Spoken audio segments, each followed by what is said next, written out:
Hey, welcome to the Treehouse Athenaeum, a place to discover the tools that empower you to embrace both the beauty and challenges of personal growth. There are so many branches leading to your roots. Come on, let's explore. All right, we are back in the treehouse. Today is the first day of 2025, and we have me, Lisa, Daniela, and Dave here to talk to you about golden handcuffs. Oh, sexy. Yeah, well, are they mean, though? they can be. Okay, Dave, you tell us all Depends about who's what on the golden other end. handcuffs are, friend. Yeah, let's not start that way. Okay, Daniela, because you can keep it, family friendly in here. You tell us what golden handcuffs are and why it's so important for us to talk about them. Golden handcuffs and how we're talking about it is in terms of career, but it could be anything. It's something that you are getting immense value of. It's giving you something and a lot of it. You're getting a lot of abundance out of it, but only in one area. So you feel handcuffed to it because if you let it go, that means you're letting go of that flowing, whatever thing you're getting. So what we're talking about is career. So that could be money. It could be, I guess, like your position, but for service industry, usually in serving in general, it's money. So if you're making a lot of money in your serving job, but you actually don't like being a server, those are golden handcuffs. Mm-hmm. Yeah, it's like that one thing that's keeping you comfortable in an otherwise wildly uncomfortable life. And for better or for worse, discomfort is typically the catalyst for change. Like we can change anytime that we want to, but oftentimes it comes from being just so freaking uncomfortable. And I think that all three of us have talked about this, certainly off mic, and certainly philosophized about it quite a bit. And we've all approached it from different angles too. So, Dave, I'd love for you to start us off. Talk to us about what the concept of identity within work means to you. It's fascinating right now because it's shifting for me. Where I was and where I'm going it's just night and day. So coming from a server industry, that hospitality industry, literally to be of service to others is the basis of it. That's you're there for others' needs, and that's usually on vacation or while they're vacationing. But you're literally putting your needs aside to ensure someone else has a good time. And sometimes our identity can become enmeshed or over-identified with that role, right? I've been serving for years. I'm still in the hospitality industry, and I'm hoping to transition out soon. But I found my role. Well, we were talking about the pandemic. I really noticed this for me when in 2020 I lost my job, and how much of my identity had been caught up in what I was producing, earning, and when I wasn't able to go out and perform, it really hit my self-esteem. Like I felt a lot of value loss in myself and what I was contributing to the world. And that's when I kind of started waking up to the idea of like, this isn't healthy. This relationship to this industry that I've had, this role that I've taken on, I'm more than this. Why is it affecting me so much? Why do I feel so shaken? And that was because I wasn't pursuing my passions. I wasn't. I'm an academic by trade, like my background. So I had let that go because I was making such good money for years in the service industry, and it's just curious how I did. I just let that stuff go because of these golden handcuffs. My needs were met. I had freedom in my schedule, but then I didn't even stop to realize that apathy and boredom had slipped in, and I was like, that's when it started to shift. And that's why I think the pandemic shook so many of us up and like woke us up, in a lot of different ways. But for me in career, that's one of the big reasons. Like I over identified with what I was earning and providing, but I was still unfulfilled and unhappy intrinsically. Yeah.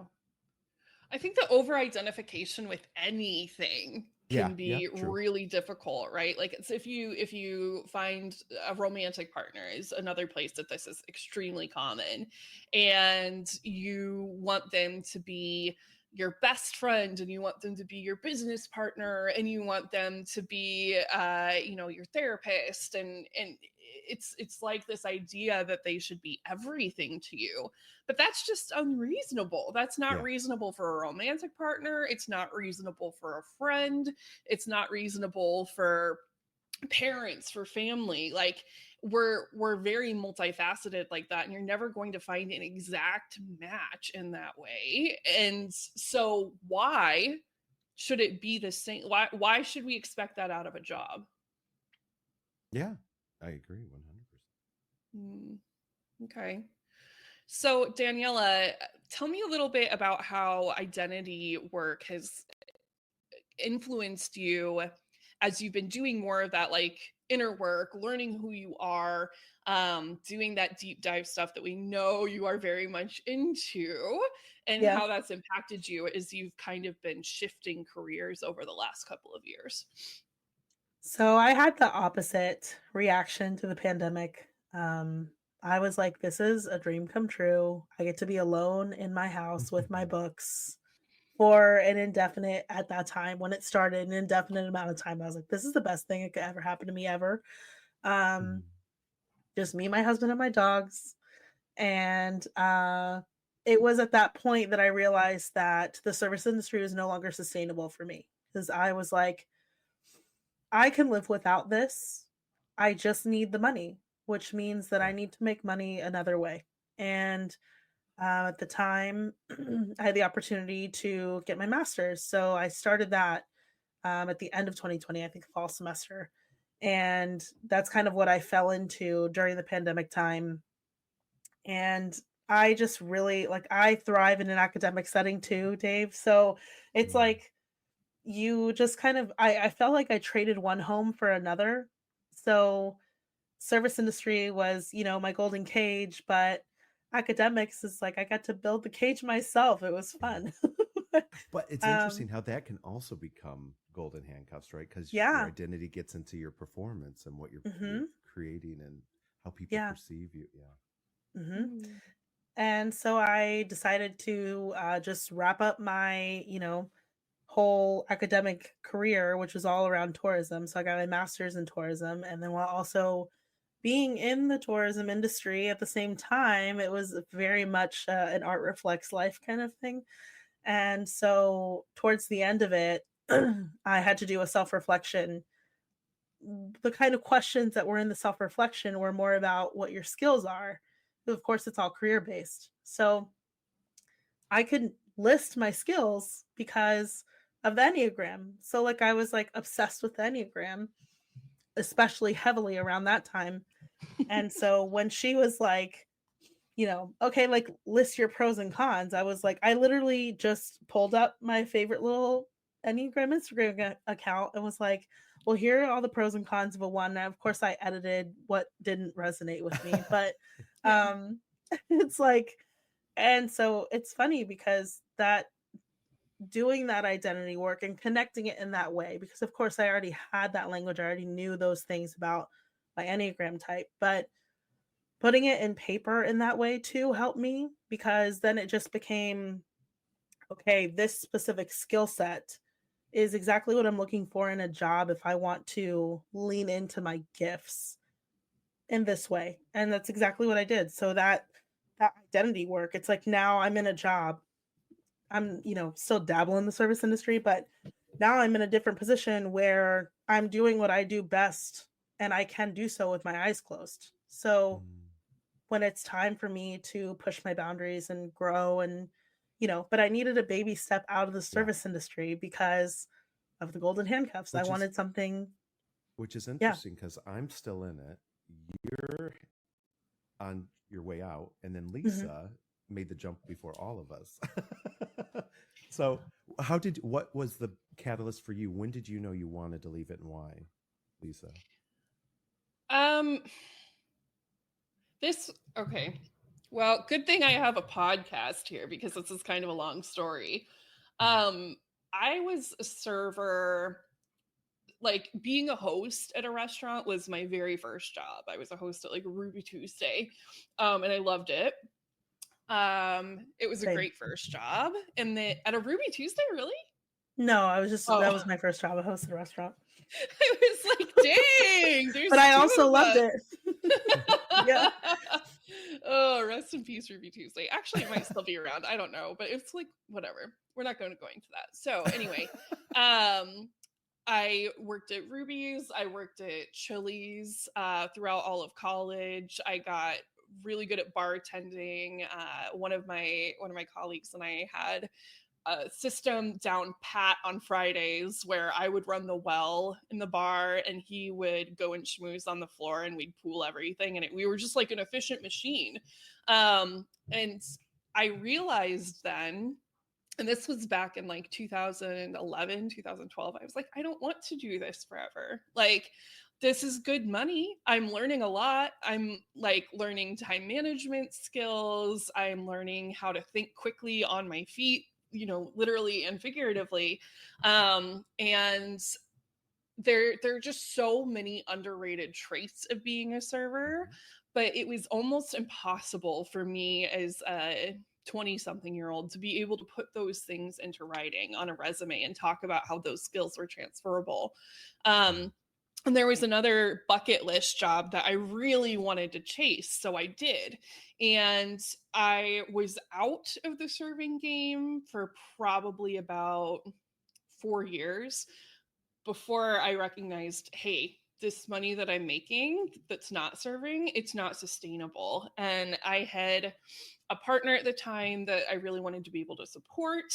And there was an opportunity for a serving role that I was really excited about because it was just different from your normal type of serving role. And so I went for it. And I remember crying when I got the role, like happy tears, because I was like, I can support my family. Yeah, like this is going to take me from like $25,000 a year, and that was because I was working overtime, to up to like 70,000 plus, which was a major leap. But I had left Colorado because I didn't want to be a server anymore, and then I ended up looped right back in it because that was how I could support myself, and that was how I could support my partner. And I don't necessarily regret it, because I got so many wonderful experiences and, I got to support myself in things that I wouldn't have been able to had I not picked serving back up. But I ended up destroying my body, like destroying it. Like I had pinched nerves in both feet. I couldn't stand for more than 45 minutes at a time. And it was absolutely miserable. I was showing up to work in like a walking boot all the time. Daniela, I went to your wedding in that same walking boot. Yeah. Because I destroyed my body so badly.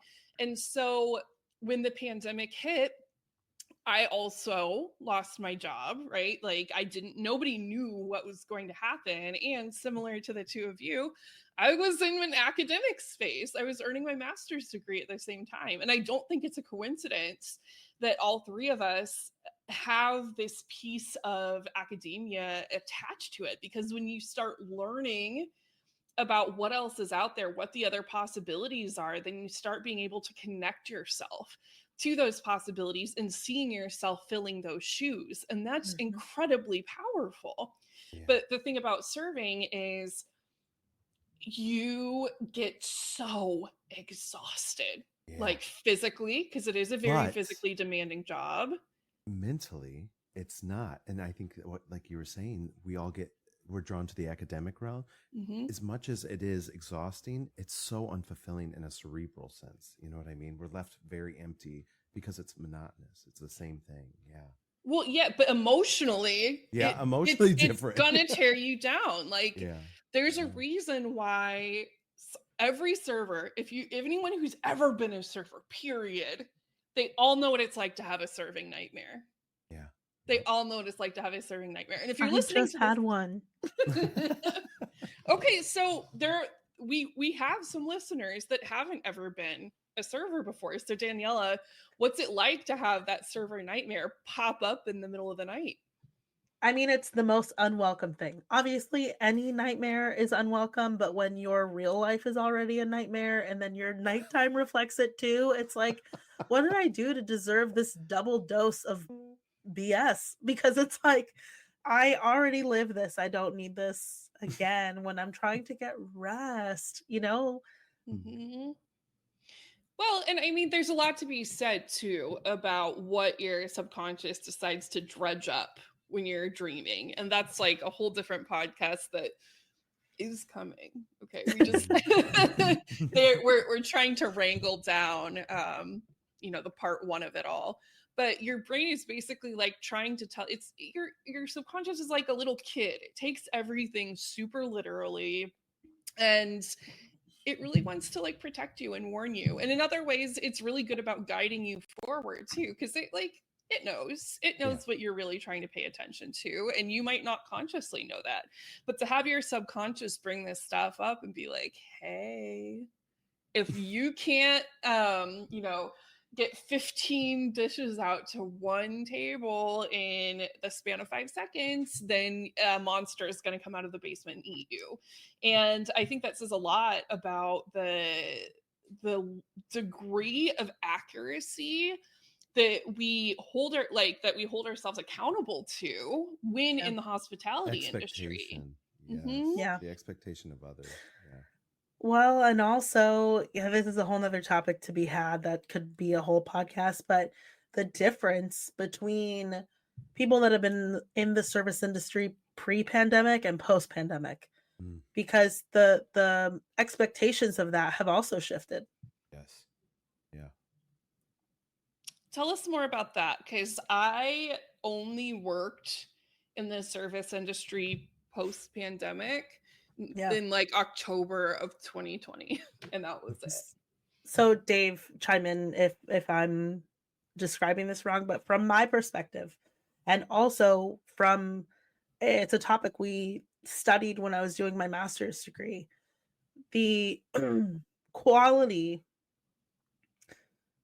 I'm going to go with quality of service has declined post-pandemic. However, it's interesting because if you deem quality as care, right? Like the level of care that the server, even if it's perceived, is putting into your experience, speed, accuracy, and also friendliness. Friendliness is huge, but that should be common anyway. You're about to hear my thoughts on this. But if I think there's a camp now of people who entered the service industry post-pandemic who don't think they need to give as much to get the same thing. And so pre-pandemic servers or service industry people who are used to bending over backwards and doing, like going above and beyond for recovery, for, to ensure proper service, right? Like doing all of these things to do their job correctly. Now it's like, if you do all of that, you're like gold star, you're like an amazing server, when that used to be the baseline. Yeah. And so now the baseline is, I took your order, I got it right, and it came out. Period. And I charged you for the right thing.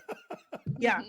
And you're fucking welcome. Yeah. It's like, right. There's like a degree of attitude. I don't know. Yeah. It's like, don't expect a smile. Please don't expect me to fluff. Yeah. Don't expect any of the old things. And so I think people recognize that there is a difference and not just in full service restaurants, but just in general. And I think this is interesting because I think it really speaks to the idea of, again, what we're giving of ourselves and what energetically, especially after the pandemic, it's really put things into perspective about why we're doing this. Is the payoff worth it? Do I really need to sell myself to the extremes that I've been going to these lengths um, like it's a value question I've noticed for like our self-worth, right? Yeah. I also think the quality of the guest has changed Yes. since the pandemic too.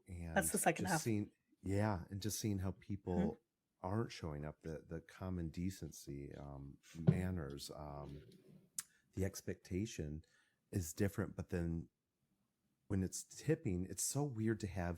It's like a mini People's Choice Award every table. Like you're coming up, Yeah. and I can give you everything and do a stellar job, but you still have the option to diminish like the tip, or not keep up your end of the bargain, kind of in Right. essence of the social contract that we have. And it's such a weird thing, and I wonder if that shift, it's just interesting. After the pandemic, I see it on both sides. So it Yeah. does. I think it's a cyclical thing too, because then why am I investing in these people that Yeah. aren't? It's a And weird thing. from the academic perspective, the prompts were always, how do we get back to the old? And I always kind of felt like, do we need to? Do we want On to? Yeah. on one hand, yes, right? Because service right now, in my opinion, sucks a little bit. But also, I don't want to go back to giving what I used to give. There must be some middle ground where you have integrity in your work. You know, your coworkers have integrity in their work. So the business is running the way it was intended to, but also I can still maintain my personhood. Yeah, it makes me think. I read an article about in Japan how there a lot of companies force or insinuate like that they have to smile, like employees have to smile, and it was causing a lot of mental health issues because keeping up this fake persona when it doesn't reflect who you are. You know what I mean? Literally, the act of fake smiling was detrimental. It was, you know what I mean? It Yeah. was causing psychological fractures with these people. And I identified with that so much because literally, oh my God, have you seen Waiting? Yeah, yeah. Like, I think it's like haven't. standard. How have you made it this If you- far without I've watching it's like it? set in a I've seen Bennigan's. clips. It is Yeah. our entire cosmos of serving in one movie.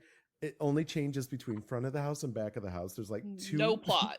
Yes. Not a single But plot point. it encompasses the entire realm of what it is to be a server and the dynamics of people. Because at the end of the day, that's why we're people, right? We love Yeah. the interaction. You don't go into this industry, hospitality, if you don't love people at the heart of who you are, the core of it. It's connections. It's interaction. What? Maybe some of us don't. Well, not true though, Daniela. You do love yeah. people. You could not do this a if you different did not way. like connecting. Well, Yeah. but still, I mean, Yeah. the whole industry is based around connection, you know? Mhm. It's just fascinating. That movie's hilarious though, because there's this one. Naomi is the mean one, the angry server. We all know the angry server. So she comes out of the kitchen and there's that, the wall before she goes on the floor, and she's like, and she's like, hi. It's just, it's so fake and forced, but we all know that because it's what you have to do in this industry. It's just funny. Like 5 names came to my head immediately. You know these people. I know like the them. soul's been sucked out of them. But it's that giving, that false place of it's inauthentic. You know what I mean? And over time, that transforms who you are, how you relate to the world, what you take home, how you feel about yourself. And we were talking in the beginning of this, like that giving up of yourself, that over identification of the role. It's very curious. Well, that's the whole thing. Like from an Enneagram perspective, me as a 3, the core motivation is to add value. So, I mean, it's going to hit every Ennea type a little bit differently, but if I know that I am on my A game, I am offering excellent like food and wine pairings. I have great knowledge of the menu. I'm way better than the jerk in the station next to me. but he's making more than I am. It's really hard not to internalize that at the end of the night when you don't see those returns. So, Dave, what you were saying about the People's Choice Award is absolutely true. And that's something that I was saying a lot back in my Chili's days. Was it was very difficult for me to work at a job where it was completely dependent upon strangers liking Yeah. me. Like, Yeah. I No other remember one profession, time. right? Like it's weird. It's such a weird profession. It is. It is. And like, yes, I get that that is something that's going to be prevalent in any sort of job that you do, right? It's not like office politics don't exist. They absolutely do. But your pay is not directly related to that on such a micro level like it is with serving. Because with serving, it makes or breaks your entire day.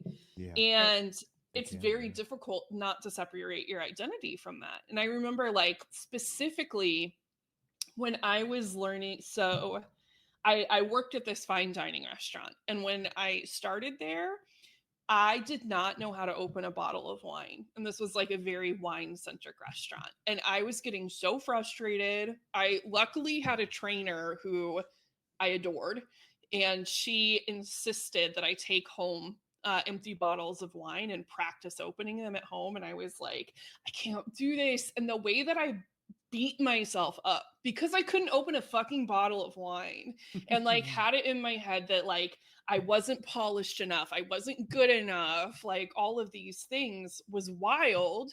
And then when I finally did learn how to do that, I began leading wine classes at this same restaurant. And then I like had this complex about like how sophisticated I was because I understand wine. I understand how to do like tasting notes and what mouthfeel means. And I know more than just Chardonnay and Cabernet and like all of these different things. But the point is, none of that makes me who I am. That's trivia. It's a skill. All of that is trivia about me. And it has nothing to do with myself. And when I was going through that and when I was focusing so hard on, well, I have to be the best, most polished wine opener, and like I need to be sure that I have like the best feels about the wine, I was really missing the forest for the trees because there were so many more interesting things that I could have been learning about at that time, but I was just focused on what's going to make me an extra $75 in the short term rather than what is going to make me feel fulfilled in the long term. And that fulfillment is key. It's key, like in so many different ways. I know we've talked through this and in different ways on the podcast. I'm sure we're going to continue to do that. But like if you're not taking the time to figure out what makes you tick inside and outside of work, then how are you ever going to feel fulfilled? And it doesn't there matter is- how much money you're making. There is a point too, back to that energetic part of the equation. There's something about the service hospitality industry that is so draining. It is almost, for me, it was impossible to find that space and time to do the introspective work because I was always so depleted. I was always giving of myself so much. There's a reason that service industry has one of the highest like addiction rates, alcoholism. Like there's a reason, because the shock that it does to your nervous system of one, I think a lot of empaths and sensitives, intuitives are drawn to this energy because at our core, again, we're helpers. We want to help. We want to be of service to the greater big picture. Yeah, the reward's great, but we're drawn to these roles. And then when you give of yourself constantly, when you're giving pieces energetically, you're taking on other people's energy. You go home, like last night, okay, so New Year's, I spent all day, it was chaos. Make good money, but chaos. I wanted to drink. I wanted to like soothe and calm myself. And it was weird because I was like, I had my second drink and I was like, it occurred to me like, wow, this is just not who I am anymore. But being in, like, because it hasn't been this busy in a long time, right? Because the holiday, it occurred to me like, wow, Dave, like this has really affected you on a physical and energetic level. Like it's depleted you. And now you're going outside of yourself rather than like, I'll meditate, like it. So it's easy to reach for those things. Mm-hmm. Yeah. And so it keeps us from doing the work of the self-exploration of the golden handcuffs, they're handcuffs at the end of the day. They keep you tied to it. It's a cycle. It's very cyclical. It's fascinating. I love that you brought that up. Yeah. Mm. So Yeah. what was the catalyst for you to start looking out? Oh, that question you asked me like 15 minutes ago and I never Yeah. answered. Other than the pain thing, right? Like I had all of this open time to be really diving into grad school and understanding what that different life would be like for me. And there was a lot of like drama that went into me ultimately making that decision, but the point is I had this taste of what it was like to actually sit with the things that I was interested in. And I had the chance to sit with things that I thought I was interested in and I thought made me me.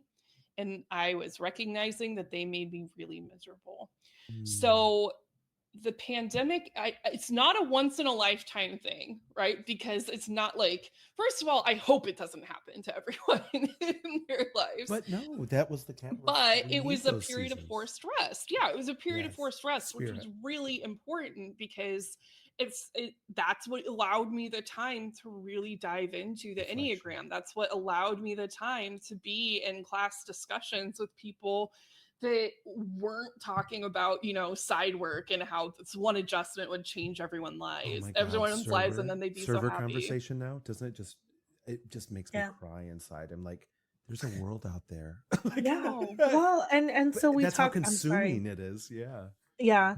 I want to get back to what Lisa was saying, but even the difference, like you're saying, between 3 and the way that I reacted as a 1, like the side work conversation, I lived for that. I thought I was getting fulfillment from that because fixing the efficiency, fixing the flow, the operation itself made me be like, I'm doing something here.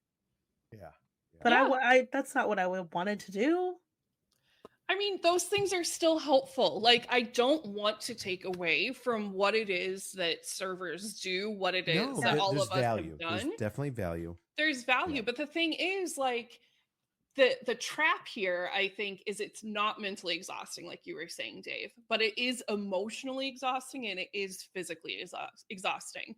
So having a night off is not going to give you the time needed to be able to dive into this stuff and see yourself in a different role. And to be clear, there are some people that were born for serving. This is great for them.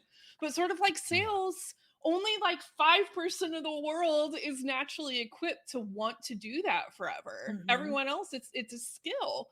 And I mean, well, that's a different sidebar too. But anyway, the point is, with like when you're not being mentally exhausted like that, you're like, okay, things really aren't that bad, but you're not going to get the time. You're not going to get the time that it takes to sit down and say, okay, what else is there besides this? Because I don't know about the two of you, but like to this day, I haven't been a server for 4 years. And I still hand pack plates everywhere I go. I can't sit like at Christmas time, I was sitting down at the table with my family, sitting down as a guest in my mom's home, and I'm like reaching to the credenza behind me and grabbing the wine bottle and making sure that like everyone's glasses are filled. And yeah, like it's just something that you can't kick out of you. And on one hand, it's great to have that sense of service to other people. And on the other hand, like you deserve downtime too. Like these people are perfectly capable of taking care of themselves. And this isn't the only value that I can add to their lives, Yes. And that is such a huge piece to let go of. People are capable of taking care of themselves. When you leave the service industry, it's not your job unless you are really coming from a place, where you're like, I want to take care of this person in this moment because that is what I want to do. And that is such a hard thing to separate. It really is. Yeah. Acts of service. It's a hard thing to separate when you're ingrained that that's what you're supposed to do. Did I let you pass me in the grocery lane because I saw that you had your hands full and I was trying to be nice? Or did I do it because I was trying to avoid confrontation and I'm taught that that's just what you do? Yes. And how damaging is the phrase, if you have time to lean, you have time to clean? Ugh. Yeah. That is teaching you that it's not okay to take a rest. Yeah. And you have to take a rest. If you have That's a powerful. phone, right? And it's down to 10% battery. And like, what are you going to do, right? Are you going to try and push it all the way through and say, I don't know, there's a little bit more scrolling I could do that I just really need to get out of the way? Or are you going to find a way to plug it in so that you can get home on time? And if you take a wrong turn, the GPS is still going to work. Right. I hate And time to lean, time to clean. That's a power trip statement. No, it is. It is. Yeah. And it's like you said, it's trying to squeeze the stone dry, kind of like, you know what I mean? Like just get every ounce of that's the industry, Right. the complex. Yeah. And that's, you know, going backwards a little bit. If you're one of those servers who finds fulfillment in the efficiency of things and trying to fix things, you know, for me, that's what helped me realize that that's a clue to my puzzle, in that this is one of my skills. So like what I was saying before with the self-reflection, okay, optimizing things, not to be all corporate, but optimizing things and streamlining things is one of my skills. And I can do it with my eyes closed. So it's like, how do I take this out of a job that I otherwise hate? Because me getting fulfillment from that one area and the money, right? So like me trying to insert myself into how can I improve this place was because I hated it. So like, how do I make this better because I have to stay because of the money? And really, like, the pandemic made me reverse that. How do I leave and still make the same money? So it was like, you know, it's a lot. It's a whole detox that you go on once you leave too. Let's talk about that. So what is the process detoxing like? What does that look like? Whew. What parts of the old, well, you're in the middle still, right? You're Yeah. half in, half out. Lisa, what was that process? Yeah, I'm curious. I'm incredibly lucky that I have Lisa. Yeah. There were some moments, you know, where I would like talk to her about my new office job, and I'm like doing this thing, and she's like, okay, but be careful not to do X, Y, and Z. And I can't remember the specific scenario now, but essentially give too much of yourself. Don't overdo it. Like you're not in a role anymore where you have to overperform. Your value is no longer based on, you know, obviously performance, but not to the degree that it is serving. So do your job right and well, but also like it's okay to slow down a little bit. Mm-hmm. And had you not told me that, I would have been still doing it. I'm always looking out for you, Leangela. For the audience, Leangela is a nickname that I've not been able to kick out of my vernacular for Daniela for years. I don't remember the origin story, but no, you did not mishear that. I think for me, the detox, I mean, my detox for just about everything is just crying incessantly. It is. And I mean, every server knows your best friend is the walk-in where you can go and scream and cry and then go back on the floor. But I didn't have to go back on the floor. And I'm still in a very service-oriented role, right? Because coaching other people is being of service to them. But it's being of service to them in a way that feels much more profound. And again, like I had plenty of shifts where I would like make or you know help select the perfect wine pairing, or like I would be able to set up some sort of like surprise thing for a kid that would just make them super happy, like all these different things. And that was fulfilling, but it's not fulfilling in the way that like actually following what I know I was meant to do is. And I did take a pay cut. I took a significant pay cut when I started doing that. I think I dropped like $30,000 a year. 30 or 40. Like it was significant. And that was a tough pill to swallow. at And that's first. something, there is a cost. There is a There cost is. to choose yourself. And I want Yeah, to put that out there. If you've been debating, it takes time. It takes but it time is to leave. temporary. Yeah, it Yeah. is You temporary. recoup it. You really Yeah. do. And just the vitality you gain from doing Yeah. something you're passionate about and getting other aspects of yourself back is just, it's priceless. It's Mhm. priceless. You reclaim yourself, you know. Yeah. And part of that is that surgical extraction of yourself from your work identity. Yeah. And I think that like there, especially in service industry roles, you need to be intentional about taking that time. Like maybe even take vacation days to sit and be with yourself. And like not, don't even start there.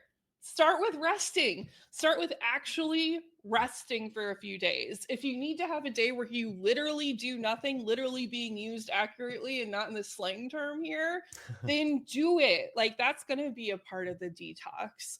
But Yep. there has to be a situation where you're like, okay, like what is it that I want to do? Yes, I want to be of service. I want to help other people. I want to make their day. But why? Yeah. And there are so many different ways to do that, you What are your know? And Yeah. I think it even giftings? looks Yeah. different for all three of us. Like, Yeah. Dave, what's your version of service as you think about it now? I'm a teacher at my core. And a lot of, it's funny, the thing I love about the service industry is because you are a jack of all trades. You have to be a master of a lot of little things. You know what I mean? And when you were saying like you're making these special events for kids, you're doing that. You're also a counselor. You're also Mhm. helping people through these intense periods in their life. Um, for me, the teaching, the instruction, that's my gifting, that's my passion, and that's what I get to do with every little table. But again, it's not enough because I want the depth. And but so that's how I found out, like the way people responded to me. That's how I followed my giftings. Um, I always talk about the universe gives you nudges and hints to what you should be doing, like your path, what your soul's here to do. And one thing still to this day, once or twice a month, I'll get a table that just stops me, or a woman or a man. Like you're just, you're very calming. Your voice is very soothing. I don't know if you know that. It's just I'm very comfortable, and it's the weirdest thing, but it's not at all because I teach yoga, I do meditations, and it's that teacher spirit in me, you know, to make that comfortable, you know, interaction. Um, and Hmm. so that's how I started learning what my giftings were and what my deeper passions were. Is listening to these nudges of, yeah, but it's funny how I see it reflected in that. But now as I grow, what I'm doing in this season of my life, what I'm trying to build is a platform for us to connect, still service, still people oriented, being of service to others, but in that light of expanding on who we are, helping others to see who they are, what their light is, what their giftings are. So, How have you been able to identify those nudges now that you're back full time and really working through this and having to balance between the two? It's like you're flipping a switch between the two from what I've observed. well, I've been sending you guys texts and messages. Like sometimes now I go into work, I'm walking into work and it's dread because I know I'm not meant to be here anymore. So there's this in between. I am the master of the in between. That's what, since the divorce, since ever, like I am not who I'm becoming, but I'm not who I was. And it's this, but that's a hint. When I am dreading energetically, when my energy drops because I am not looking forward to it, because I am not excited or thrilled about this, that's a hint. That's a nudge. This is not where I'm supposed to be anymore. So it helps me reorient my energy towards my passions. I come home and I do editing, and I like on these videos and this content I'm making and all of this, like what's our next podcast. These are the things, like I feel it right now. My energy is elevated. I light up when I do this. That's what I'm supposed to be doing. That's following your passions. I, I was just talking about Jenny in the last podcast with that Walt Whitman quote: do anything, but let it produce joy. What makes you come alive? What is your joy? What is your passion? Follow your bliss. And that's how you know what you're supposed to be doing, where you're meant to be, what you want to do, what's going to make you come alive. And yeah, so I'm not out of it completely, but I have an end date. I have a goal, and I can see things starting to manifest in different ways because I'm following. My attention's focused on what I love now, and what you focus on increases, right? So, mm, So, how are you tapping into the courage to continue to pursue these things? A, as a jumping off point, and B, to perpetuate it, even though you know that this is something that you're still working through. it's God, it's so curious that you say that because I there is a sense of because the handcuffs, again, perfect metaphor because it keeps us bound to something that we don't want at our heart. You know what I mean? They're Hmm. gilded, they're gold. The money, I'm this sense of lack has really I've been forced to face these ideas and beliefs of lack that I have embedded in me. I would the pay cut, like you're saying, when you leave, you take a sizable pay cut. Yeah. It's terrifying, it's scary, but it's really re confronting and readdressing these false limiting beliefs I have within myself of I won't be able to make the money that I do here. I won't have the freedom and time to do what I want like I will. When the truth is, if I'm doing what I love, if I'm pursuing my passions, time just it will change for me because it won't feel like work. It won't feel like I'm being suppressed or held down or captive because I'm doing what I love. There's freedom and expansion in that. Mm, And there's also just something we haven't really tapped into yet, but the community, the serving community itself also exacerbates those fears. When you yeah, are leaving, when you're talking about leaving the service big industry time. and you might be talking to your server friends or your coworkers, it's like all of these fears were in your head just multiplied by 100 because now they're being said out loud and to you by people who are in the same shoes, who probably also are not part of that 5% that genuinely are meant to do this, are going through the same thing of like, what else can I do? What else is there? I'm scared. Because once you've And done it, it for so long, that's who you yeah. are. So Hmm. to turn the ship, yeah, like you said, there's a lot of fear with that. Yeah. Hmm. Mm, And I experienced, I mean, even in the beginning, um, when I got into, I think, the serving job that changed my life, I, within a couple years, knew that I wanted to phase out, but I still stayed for another 6. And part of that was because when I first started talking about, I think I want to do something else. I don't think I want to stay in this forever. And again, this 2 years into the job that really like gave me a lot of opportunity and, financial freedom and all of the stuff.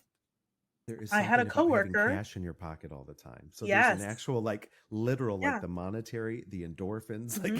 like of Yeah. having that instant gratification. Yeah. And Hmm. I would not say that at that point I was a career server yet. I feel like I still was like I could get out of this if I wanted to. But there were people that I respected, coworkers who were career servers who had great lives and, were older and seemingly wiser, who were like, you're shooting yourself in the foot if you leave because I Fear, tried it and fear, I have come fear. back. Yeah. And I listened. So I stayed another 6 years and just watched myself descend into misery, literal misery. And I was like, I can't do this anymore. It's so the again, you're talking about a pay cut, like you're trading something. So you're taking the golden handcuffs off by saying this whatever amount of money that you're trading in is now worth a piece of your soul back. Yeah. Yeah. And again, like full circle, this isn't just about serving. This can be Hmm. anything. This can be a Hmm. relationship. This can be um, notoriety at work, or it's like a role you take on as a parent. Like it, Mhm. when you trade your essence for something that is not authentic to you, that is, it steals your vitality. It is not life giving. And that's, I think you're hitting it on the head right there. That fear can manifest in any form, in any of these ways. And so what are your golden handcuffs is what I'd like to challenge everyone to think. Like, where in your life are you afraid to expand, to go deeper, to try more? I love the quote. It just came up talking to a boy. But if it doesn't scare you, then it's probably not worth doing, right? It's the quote that came up. And we get complacent, we get so comfortable, and we forget that the point of life is growth. Once you stop, once you become stagnant, it's just it's a different world. Like you said, the sadness, the depression, it brings anxiety. Like, interesting. I think that the follow through is a big part of that too. Yeah. Because it's one thing to like, jump off and try something for a couple of months and then recognize that like it's not too late to fit back in that same space that you were hanging out in before. Right. And we know what that feels like. We know that it's comfortable and we know what to expect. Familiar. Most of all from it. Yeah. And it's quite a different thing to leap off and say, you know what, I trust in myself to know what the right moves are to keep moving forward, even if I don't know what those moves are right now. Yeah. And I think that gaining that trust in myself was what helped me finally leave, because I did for 4 years, and then I still had it in my purview, and I still had it in my mind that this is still an option to serve. But it's not easy. It's not. And here's the thing, easy. Like I still have the skills, right? Like I was talking about the wine at Christmas. I know that I could still serve if I wanted to, but I have made a conscious decision that serving is no longer an option for me. Yeah. Like if I am looking for extra streams of income, serving is not on the table for me anymore because the cost is too high. Yeah. Say it again. Yeah, serving is not on the table for me anymore because the cost is too high. Choosing yourself, reclaiming that power. And here's the thing too. I told you guys that I took a pretty big chunk of a hit in as far as income comes. I have now synced myself back up to what I was making before I left. And that is through following my bliss. Now, I recognize that it's a different situation for everybody, right? Like I certainly had support from my mom and my sister when I was gathering myself back up together. And they were so gracious. And I know that that's not something that's available to everyone. But there is a version of it for everyone. Yes, and life will take you to where you need. If you truly want this, if you are ready, it will work for you. Like you just have to believe that the faith component, the universe is on your side. It is conspiring for you, not against you. And if you are ready, if you want this and desire it, it will unfold for you. You create your reality, right? And that's the encouragement. It will happen. You don't know how. You don't know when and how it will unfold. That's the adventure. And that's step by step, like you were talking about. It unfolds. Just trust that it will. It will. And it won't be instant. No, no. And it won't be easy sometimes. Yeah. Change has a lag time. And I think that that's something that's very easily forgotten. Yeah. But if your soul is dying, inside because you are unfulfilled, you just got to do what you got to do. And that's it. And you're always going to have people try to sad and miserable. Yeah. Yeah. Like every time I've made a big decision in my life, every time someone that cares about me and is coming from a really good place will try and talk me out of it. And it's not a conscious decision on their part. It's them saying, but I know you and I really like you as you are right now. And if you make a change, then you're bound to change. And like, that's kind of the point. Yeah. Yeah. So, I mean, in the interest of practicing what we're preaching, right? All three of us have gone through the decision to follow what speaks to us. And we got lucky in that all three of us, part of that path is here in the treehouse. So what I would love to hear is like, just pick 3 things that make you, that have absolutely absolutely nothing to do with your occupation, not in the treehouse, not serving, not a corporate role. What are 3 things that you know to be true about yourself? I, as a person, as David, I am kind and compassionate, and I care about others deeply and genuinely. I am joyful, and I make a lighter space for others. Um, yeah, I love to celebrate joy and the humor, and that's intrinsic to who I am. And I am a man of integrity. I am a person of integrity. That's very important to me. I mean what I say and I do what I say. Hmm. Your turn. No, that was only 2. Oh, joyful. That's the other one. Oh, Joyful. okay. So I'm kind, very. joyful. I bring a lot of light. I'm happy, and I shift the energy of where I go, and that's a very. I'm very thankful for that aspect of my personality and my character. Like I make the world lighter for others. Okay. For me, I know about myself that creativity is something that whenever I bring it up, I feel a million times better. I can usually tell if I'm in a rut by if I've created anything recently or not. And that doesn't always have to be something to share with other people. Sometimes it's as simple as putting together a jigsaw puzzle. Sometimes it's, making some sort of like artwork on Canva to, just make a friend's day. But I know that creativity is integral to who I am. And it's something that I need. And it's something that I have used historically to express myself and help relate to other people. I also know that I am courageous. Mm. It fits with the whole lion spirit. I know that I do a lot of things that a lot of people go, I could never. And I'm like, okay, well, that's nice. Keep that to yourself.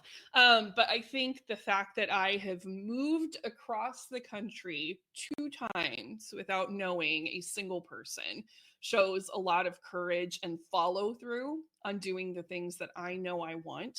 And that's something that I'm really proud of. And I think a third thing for me is I love the gift that I have to see other people. This is something that I've worked on honing through things like the Enneagram, right? Like getting the tools to describe it, but it's a natural talent that I have had for my entire life. And it's something that was frustrating for me when I was younger and around people that maybe didn't appreciate it as much. But it's made a world of difference for me in the way that I'm able to relate to others. And now that I'm older, I understand how to be more discerning with it and figure out when people are ready to be seen and when they're not. And I think those are pretty cool things. Amazing things. My turn. So I my first thing is kind of a double thing, but I didn't want to take up 2 slots with it because I think it's kind of the same thing, but different lenses, which is I'm intuitive, but also perceptive.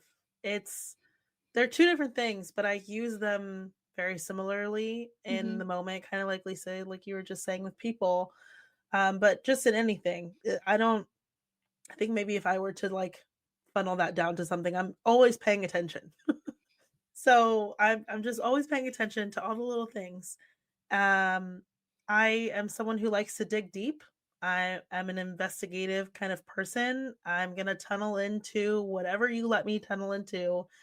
But also on the flip side of that, I know how to cut to the core of an issue really quickly because it does not take me long to get to the ooey gooey center that I'm looking for. So if you're like, if we're all dancing around a topic, I'm gonna identify it pretty quickly. And I have also become a little bit more discerning in when people actually want to say that part out loud. But I usually know. Um, and the third thing is that I am a very loving person, but it is a tough love. I think that I think it's a stretch to say that I have a rough exterior. I don't think I actually have a rough exterior, but it is it again, in that discerning type of way, like, I have a big heart, I'm very open, but also I'm gonna hold you accountable. So it's like a tough love, like, I want you to be better, and I give that effortlessly, and maybe I need to put a little more effort into being a little more discerning about that, but I have a lot of love to give. Yeah, you do. We love receiving it. I'm going to speak on behalf of you, Dave. Yep, true. All right, friends. Thank you for joining us. We are so happy to be in the year 2025. We are cooking up some really exciting Happy things New for Year. y'all that we'll be learning more about more later. So anyway, Happy New Year. Happy New Year. See ya. Thanks for joining us in the treehouse today. If you enjoyed your time here, can you do us one little favor and send this episode over to someone else who might need to hear it? We love ratings, reviews, and recommendations.